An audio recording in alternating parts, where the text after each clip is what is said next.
This microchip can take up to 26 weeks to make.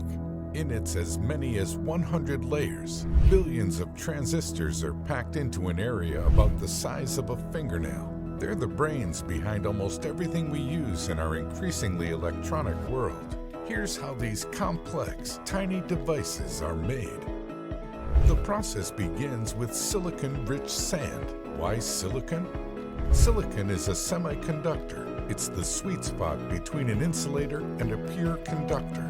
That means its properties, such as its conductivity, can be altered by adding impurities or doping to meet the needs of different electronic devices. This also allows us to control the electrical signals that pass through. Silicon is also abundant. It's one of the 10 most common elements found on Earth.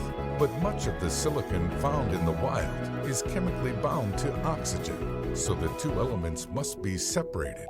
The sand is combined with carbon and melted in crucibles to produce carbon monoxide and 99% pure silicon. After further processing, ultra-pure silicon is produced.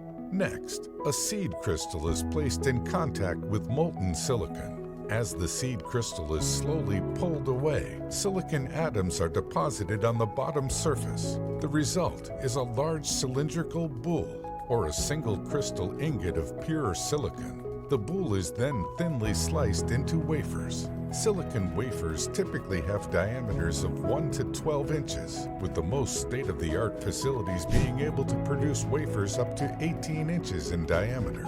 Bigger wafers are, of course, able to yield more microchips.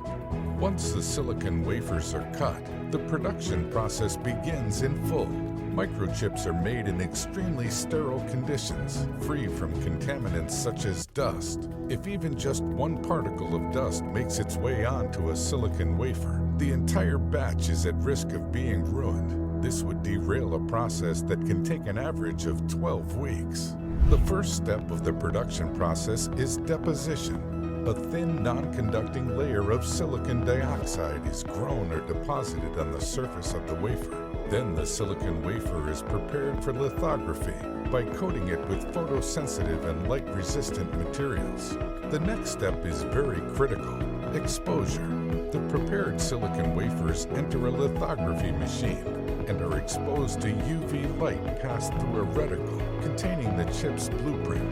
The areas exposed to light are hardened, while unexposed areas are then etched away by hot gases to leave a three-dimensional microchip. The electrical conductivity of different parts of the chip can also be altered by doping them with chemicals under heat and pressure. This process can be repeated hundreds of times for the same chip, producing a more complex integrated circuit at each step. To create conducting paths between the components, a thin layer of metal, such as aluminum, is overlaid onto the chip, and the etching process is used to remove everything except the thin conducting pathways. Several layers of conductors separated by glass insulators can be laid down. Each chip on the wafer is then tested for performance before it's separated from other chips on the wafer by a saw. Since microchips are essentially circuits built on an incredibly small scale, they have a basic set of components. Capacitors can temporarily store an electrical charge. Resistors help control the electrical current. Transistors can either amplify or switch the electrical signals passing through. For more advanced chips, like those found on high-end graphics cards, there can be upwards of 28 billion transistors on board. More transistors on microchips allow them to send out more instructions, increasing the computational power. Moore's law predicts that computer chip manufacturing would advance at a steady rate, allowing transistor counts to double every 2 years. Based on the sheer power of the technology we use on a day-to-day basis, this decades-old prediction seems to still be mostly true. Manufacturers have been shrinking down their transistor sizes to fit more onto chips. Each breakthrough in transistor size has allowed the production of more powerful chips for our phones, computers, and gaming consoles. In recent years, they've gotten each transistor down to as small as 8 times 10 to the power of -8 inches in diameter, allowing an amazing amazing 50 billion transistors to be crammed onto a single chip. Manufacturing microchips is truly one of our most complex feats, and yet innovations are happening every day.